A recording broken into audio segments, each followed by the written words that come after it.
नमस्कार विद्यार्थियों, आज का जो हमारा टॉपिक है वो है होमोलाइटिक एंड हेटेरोलाइटिक बॉन्ड ब्रेकिंग, यानी समास एंड विषमास बॉन्ड विखंडन। इसके बारे में आज हम इस वीडियो के माध्यम से जानेंगे।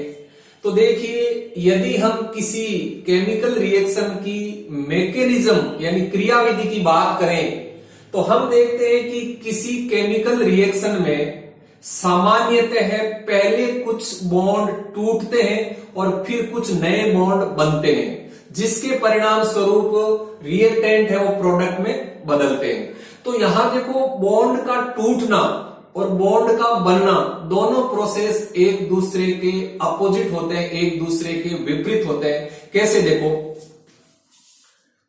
यानी किसी बॉन्ड का टूटना यानी विखंडन होना, तो किसी बॉन्ड का टूटना एक एंडोथर्मिक प्रोसेस होता है। कैसा प्रोसेस होता है? एंडोथर्मिक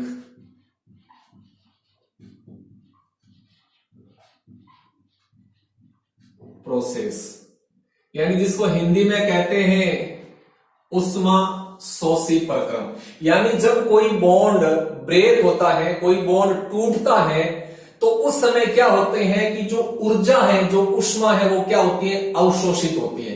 अर्थात किसी बॉन्ड का टूटना एक ऊष्मा शोषी प्रक्रम होता है। अच्छी तरह से ध्यान रखना। जबकि किसी बॉन्ड का बनना एक एक्जोथर्मिक प्रोसेस होता है। एक्जोथर्मिक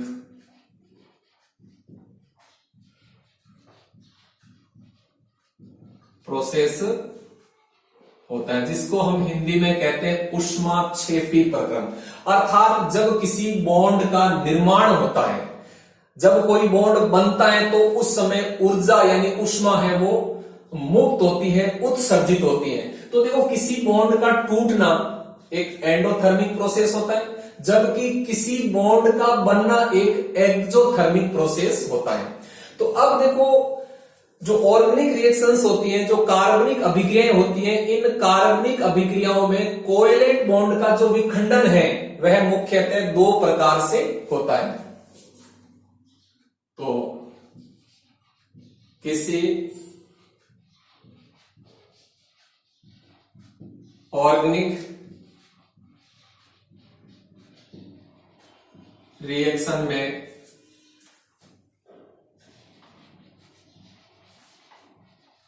कोवेलेंट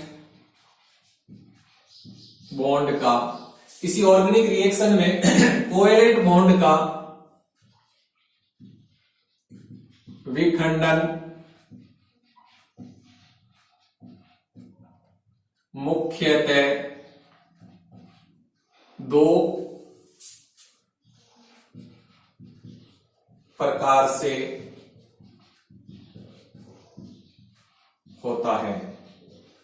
यानी जो ऑर्गेनिक रिएक्शंस होती हैं, जो कार्बनिक अभिक्रियाएं होती हैं, इन कार्बनिक अभिक्रियाओं में कोवेलेंट बॉन्ड का जो विखंडन है वह मुख्यतः दो प्रकार से होता है, जिसमें एक पहला प्रकार है होमोलाइटिक क्लीवेज या homolytic fusion.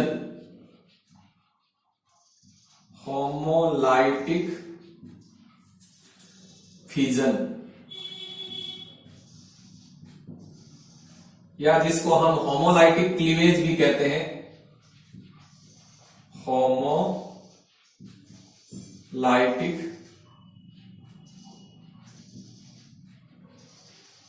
Cleavage, homolytic fusion, या जिसको हम होमोलाइटिक क्लीवेज भी कहते हैं। हिंदी में कहते हैं समास विखंडन।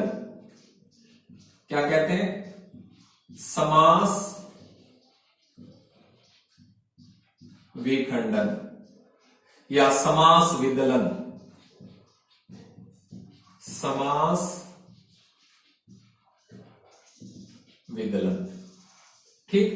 और जो दूसरे प्रकार का जो विखंडन है वो होता है हेटेरोलाइटिक फ्यूजन या हेटेरोलाइटिक क्लीवेज।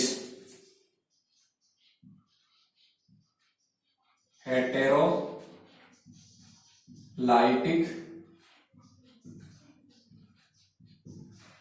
फ्यूजन या हम इसको हेटेरोलाइटिक क्लीवेज भी कहते हैं। हेटेरोलाइटिक क्लीवेज, हेटेरोलाइटिक फ्यूजन कहो या हेटेरोलाइटिक क्लीवेज कहो, एक ही बात है। जिसको हिंदी में कहते हैं विस्मास विखंडन। विस्मास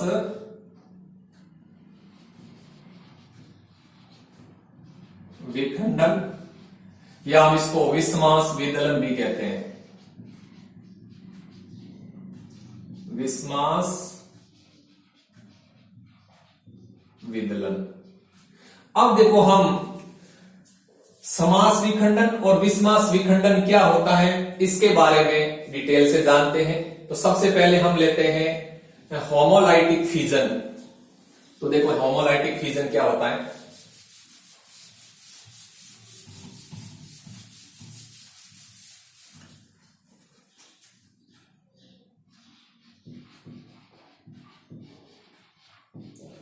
होमोलाइटिक फ्यूजन या जिसको हम होमोलाइटिक क्लीवेज भी कहते हैं। होमोलाइटिक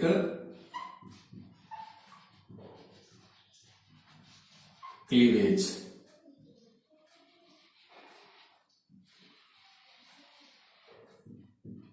तो देखो सबसे पहले हम देखते हैं कि इस क्लीवेज में या इस फ्यूजन में क्या होता है। देखो इस विखंडन में क्या होता है कि बॉन्ड के दोनों इलेक्ट्रॉन दोनों परमाणुओं पर समान रूप से विभाजित हो जाते हैं, जिसके परिणाम स्वरूप अनपेयर्ड इलेक्ट्रॉन युक्त ऑर्गेनिक स्पीसीज का निर्माण होता है, जिन्हें हम फ्री रेडिकल्स कहते हैं। तो देखो इस विखंडन में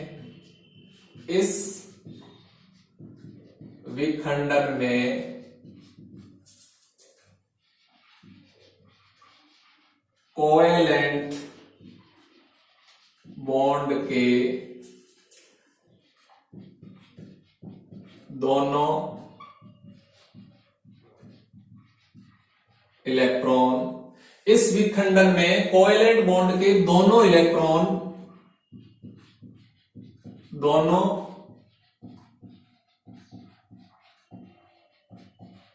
परमाणुओं पर समान रूप से विभाजित हो जाते हैं। समान रूप से विभाजित हो जाते हैं, जिसके परिणाम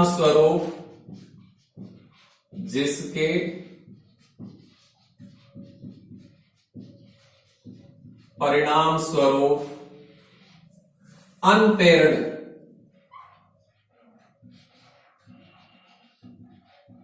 यानी अयुग्मित अनपेयर्ड इलेक्ट्रॉन युक्त ऑर्गेनिक स्पीसीज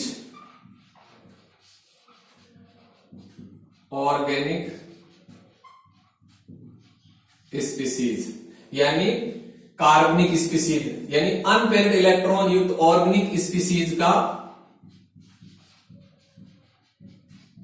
निर्माण होता है, जिन्हें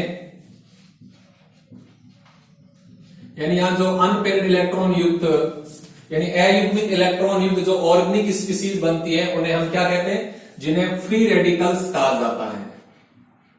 फ्री रेडिकल्स, जिन्हें फ्री रेडिकल्स कहा जाता है। तो यहां देखो मैंने आपको क्या बताया है, मैंने आपको दो बातें बताई है। कि जो होमोलाइटिक फिजन है या जो होमोलाइटिक क्लीवेज है, इसमें क्या होता है कि कोवेलेंट बॉन्ड के दोनों इलेक्ट्रॉन दोनों परमाणुओं पर समान रूप से विभाजित हो जाते हैं, जिसके परिणाम स्वरूप अनपेयर्ड इलेक्ट्रॉन युक्त, क्या अनपेयर्ड इलेक्ट्रॉन युक्त यानी अयुग्मित इलेक्ट्रॉन युक्त ऑर्गेनिक स्पीसीज का निर्माण होता है, जिन्हें हम क्या कहते हैं, फ्री रेडिकल्स कहते हैं। जैसे देखो हम इसको एक एग्जांपल देखते हैं। देखो यहां मान लीजिए अपने पास में एक बॉन्ड है, इस तरह से देखो,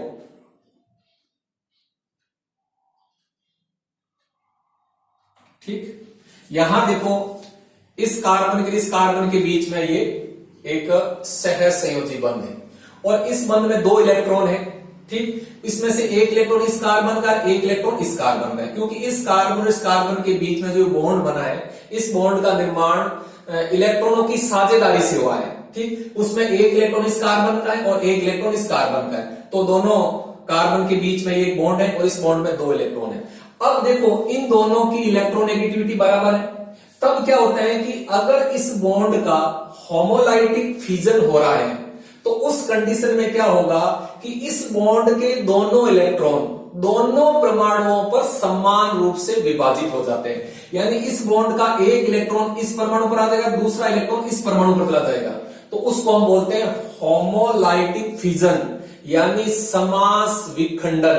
तो अब देखो इस होमोलाइटिक फिजन को हम किस तरह से शो करते हैं, हम इस तरह से देखो संकेत बनाते हैं, इसका अर्ध तीर, हाफ तीर के द्वारा, ध्यान रखना, इस तरह से शो करते हैं।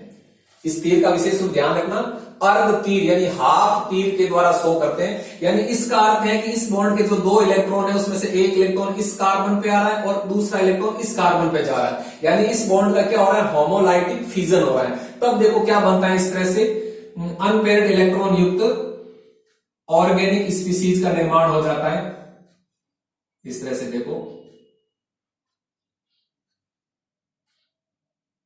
ये इस तरह से बन जाते हैं, ठीक। यानी एक इलेक्ट्रॉन इस कार्बन पे आ गया, दूसरा इलेक्ट्रॉन इस कार्बन पे आ गया, तो यहां जो अनपेयर्ड इलेक्ट्रॉन युक्त जो ऑर्गेनिक स्पीसीज आपको मिलती है, इनको हम बोलते हैं फ्री रेडिकल्स। क्या बोलते हैं, फ्री रेडिकल्स, फ्री रेडिकल्स यानी मुक्त मूलक। तो देखो जब कोवेलेंट बॉन्ड का होमोलाइटिक फिजन होता है तब फ्री रेडिकल्स का निर्माण होता है, ध्यान रखना, ठीक। अब देखो होमोलाइटिक फिजन के लिए आवश्यक शर्त क्या होती है वो देखिए। तो आवश्यक शर्त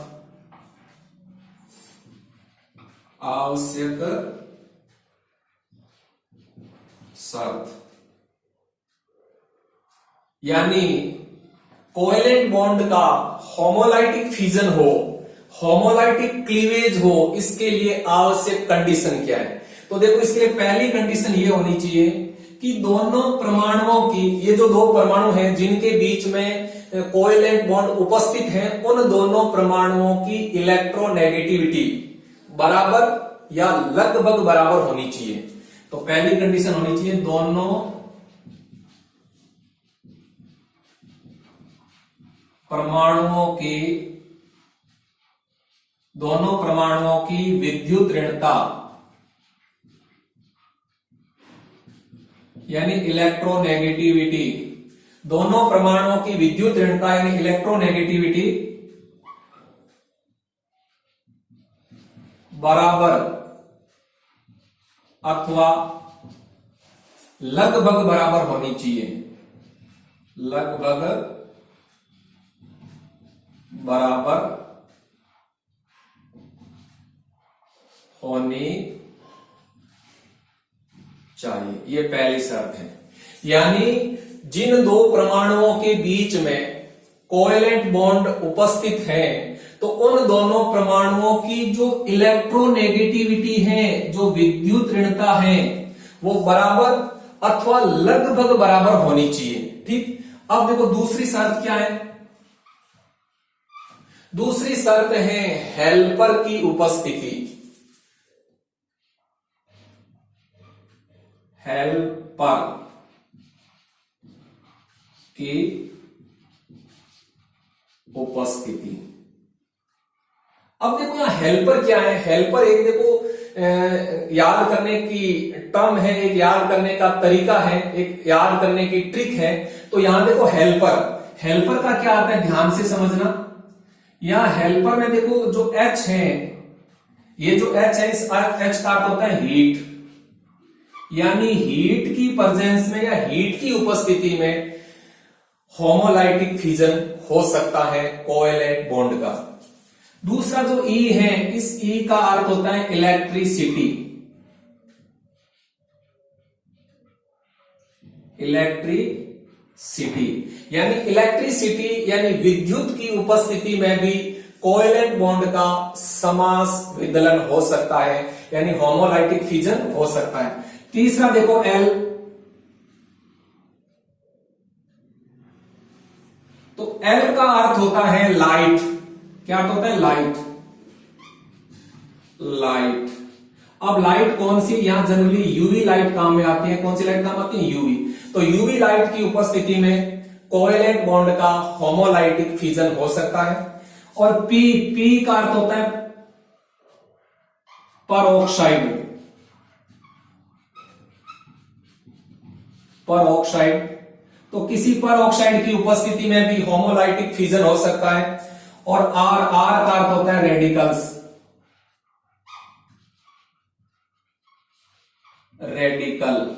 तो किसी रेडिकल की उपस्थिति में भी इस कोवेलेंट बॉन्ड का होमोलाइटिक फिजन हो सकता है। तो देखो यहां मैंने आपको दो कंडीशन बताई है। पहली कंडीशन ये बताई है कि दोनों परमाणुओं की विद्युत ऋणता बराबर या लगभग बराबर होनी चाहिए और हेल्पर की उपस्थिति होनी चाहिए। हेल्पर का मतलब हीट की उपस्थिति होनी चाहिए, या इलेक्ट्रिसिटी की उपस्थिति होनी चाहिए, या यूवी लाइट की उपस्थिति होनी चाहिए, या कोई पराऑक्साइड उपस्थित होना चाहिए, या किसी रेडिकल की उपस्थिति होनी चाहिए। तो इनमें से कोई सा भी उपस्थित है और दोनों परमाणुओं की इलेक्ट्रोनेगेटिविटी बराबर या लगभग बराबर है, तो उस कंडीशन में कोवेलेंट बॉन्ड का होमोलाइटिक फिजन या होमोलाइटिक क्लीवेज होता है और फ्री रेडिकल्स का निर्माण होता है। तो ये हो गया सहसंयोजी बॉन्ड का होमोलाइटिक फिजन।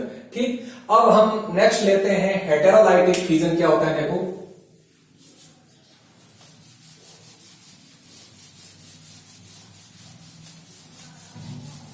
दूसरे प्रकार का जो विखंडन है वो होता है हेटेरोलाइटिक फिजन या हेटेरोलाइटिक क्लीवेज। हेटेरोलाइटिक फिजन या जिसको हेटेरोलाइटिक क्लीवेज भी कहते हैं, हेटेरोलाइटिक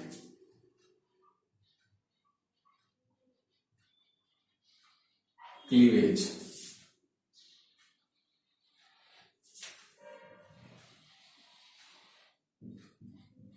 तो देखो विषमास विखंडन या विषमास विदलन क्या होता है। तो देखो यहां नाम से स्पष्ट है, इस विखंडन में क्या होता है कि कोवेलेंट बॉन्ड के दोनों इलेक्ट्रॉन किसी एक ही परमाणु की तरफ चले जाते हैं जिसकी इलेक्ट्रोनेगेटिविटी अधिक होती है। ठीक, तो देखो इस विखंडन में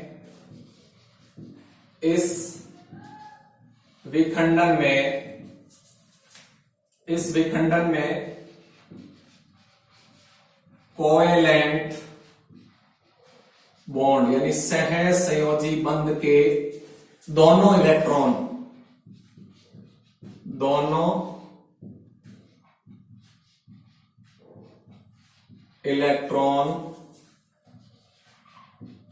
किसी एक परमाणु की तरफ चले जाते हैं।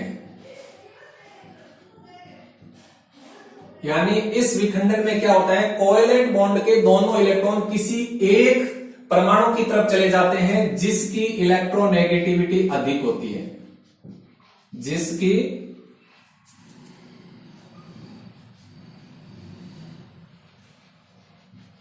इलेक्ट्रोनेगेटिविटी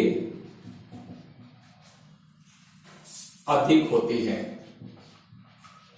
अधिक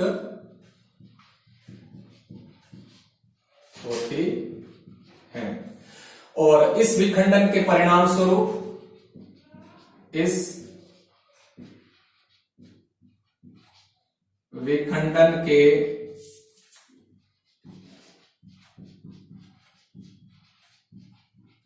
परिणाम स्वरूप केटाइन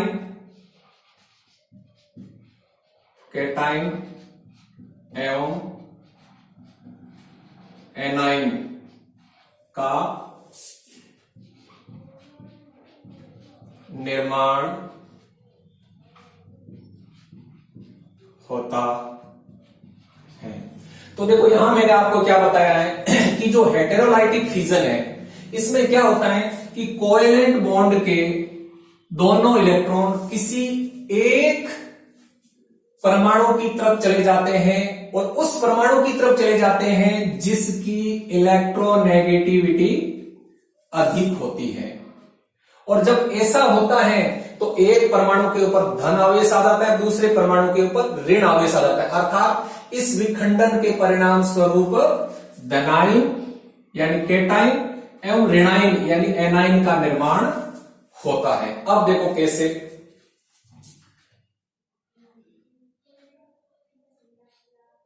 मान लीजिए यहां कोई परमाणु ए है और अब क्या है, देखो ए की इलेक्ट्रोनेगेटिविटी है वो सी से अधिक है, यानी ए की विद्युत ऋणता सी से अधिक है। तो क्या होगा कि इस बॉन्ड का जब विखंडन होगा तो इस बॉन्ड के दोनों इलेक्ट्रॉन ए की तरफ चले जाते हैं। तो उसको देखो किस तरह से शो करते हैं, ऐसे तीर के निशान से शो करते हैं, फुल तीर बनाते हैं इस तरह से। यानी इसका अर्थ है कि इस बॉन्ड के दोनों इलेक्ट्रॉन है वो ए की तरफ जा रहे हैं, जिसके परिणाम स्वरूप ए के ऊपर क्या हो जाएगा, ऋण आवेश आ जाएगा और इस कार्बन के ऊपर धन आवेश आ जाएगा। जैसे देखो इस तरह से, यानी यहां आ गया धन आवेश और ए के ऊपर कौन सा चार्ज आ गया, ऋण आवेश आ गया। ठीक, अब देखो यहां क्या है, ए के इलेक्ट्रो नेगेटिविटी, ए की इलेक्ट्रोनेगेटिविटी सी से अधिक है, यानी यहां जो ए की जो विद्युत ऋणता है वो कार्बन से अधिक है, तो इस बॉन्ड के दोनों इलेक्ट्रॉन है वो ए की तरफ चले जाते हैं। तो ए के ऊपर ऋण आवेश और इस कार्बन के ऊपर धन आवेश आ जाता है। तो यहां जो आपको ये धनाइन प्राप्त हुआ है, जो धन आवेश प्राप्त, जो धन आवेशित स्पीशीज प्राप्त हुई है, इसको हम बोलते हैं कार्बोकेटाइन। क्या बोलते हैं, कार्बोकेटाइन। ठीक, अब एक और कंडीशन देखो इसी के अंदर।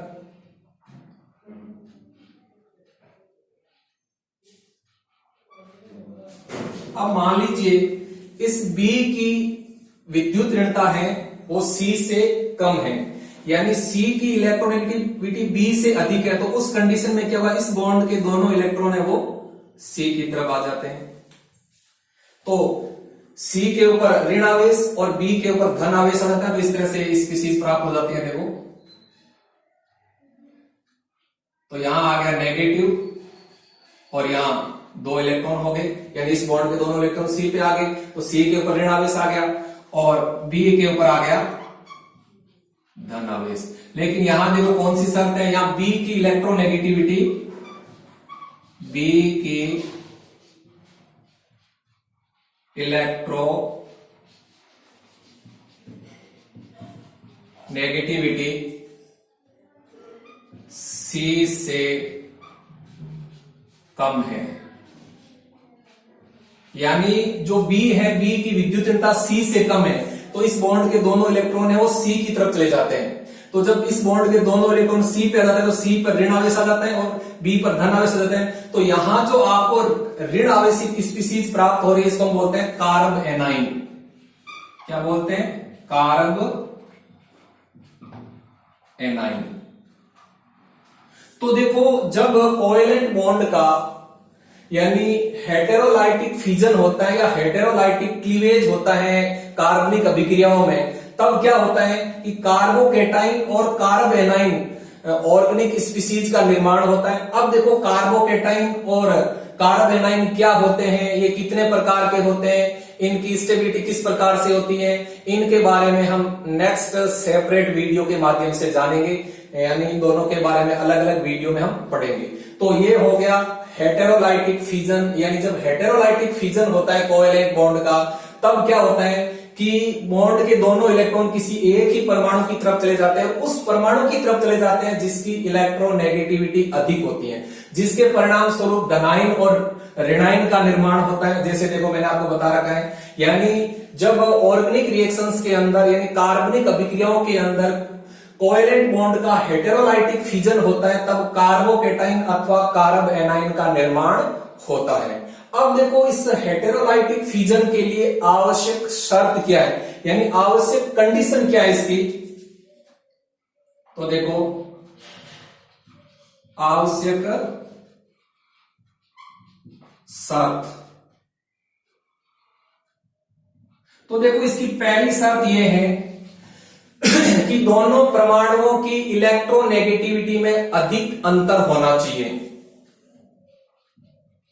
दोनों परमाणुओं की विद्युत ऋणता यानी इलेक्ट्रोनेगेटिविटी, दोनों परमाणुओं की विद्युत ऋणता में अधिक अंतर होना चाहिए, अधिक अंतर होना चाहिए। तो पहली शर्त ये होती है कि दोनों परमाणुओं की इलेक्ट्रोनेगेटिविटी यानी विद्युत ऋणता में अधिक अंतर होना चाहिए। ठीक, दूसरी कंडीशन ये होती है पोलर सॉल्वेंट की उपस्थिति, पोलर सॉल्वेंट की उपस्थिति यानी ध्रुवीय विलायक की उपस्थिति में क्या होता है कि कोवेलेंट बॉन्ड का हेटेरोलाइटिक फिजन होता है। ये दो कंडीशन होगी, दो शर्त होगी, यानी दोनों परमाणुओं की विद्युत ऋणता में अधिक अंतर होना चाहिए और ध्रुवीय विलायक की उपस्थिति होनी चाहिए। तो उस कंडीशन में सामान्यतः कोवेलेंट बॉन्ड का विषमास विदलन होता है, जिसके परिणाम स्वरूप कार्बोकेटाइन अथवा कार्ब एनाइन का निर्माण होता है। तो ये हो गया हेटेरोलाइटिक फिजन। तो देखो यहां मैंने आज आपको इस वीडियो में ये बताया है कि जो कार्बनिक अभिक्रियाएं होती हैं, उन कार्बनिक अभिक्रियाओं के अंदर क्या होता है कि जो कोवेलेंट बॉन्ड होता है यानी जो सहसंयोजी बंध होता है, उस सहसंयोजी बंध का जो विखंडन है वह दो प्रकार से होता है। एक तो होता है होमोलाइटिक फिजन और एक होता है हेटेरोलाइटिक फिजन। ठीक, जिसके परिणाम स्वरूप क्या होता है कि या तो फ्री रेडिकल्स का निर्माण होता है, या कार्बोकेटाइन का निर्माण होता है, या कार्ब एनाइन का निर्माण होता है। तो ये जो free radicals, carbocation, carb A9, ये विभिन्न प्रकार के रिएक्शन इंटरमीडिएट होते हैं, जिनके बारे में हम अगले नेक्स्ट वीडियो में अच्छी तरह से पढ़ेंगे कि फ्री रेडिकल्स क्या होते हैं, इनकी स्टेबिलिटी क्या होती है, ये कितने प्रकार के होते हैं, उसी प्रकार से कार्बोकेटाइन और कार्ब एनाइन क्या होते हैं, इनका निर्माण कैसे होता है और ये कितने प्रकार के होते हैं और इनकी स्टेबिलिटी क्या होती है। यानी जो विभिन्न प्रकार के रिएक्शन इंटरमीडिएट होते हैं, इनके बारे में हम अलग वीडियो में पढ़ेंगे अच्छी तरह से। तो आज मैंने आपको होमोलाइटिक और हेटेरोलाइटिक बॉन्ड ब्रेकिंग के बारे में बताया। आपको ये टॉपिक समझ में आया होगा। अब आप असाइनमेंट के रूप में एक क्वेश्चन नोट कीजिए। तो आप क्वेश्चन लिखिए, समास विदलन एवं विषमास विदलन में उदाहरण सहित अंतर लिखो। दोबारा सुनिए, समास विदलन यानी होमोलाइटिक फिजन एंड हेटेरोलाइटिक फिजन में उदाहरण सहित अंतर लिखिए। थैंक यू, धन्यवाद।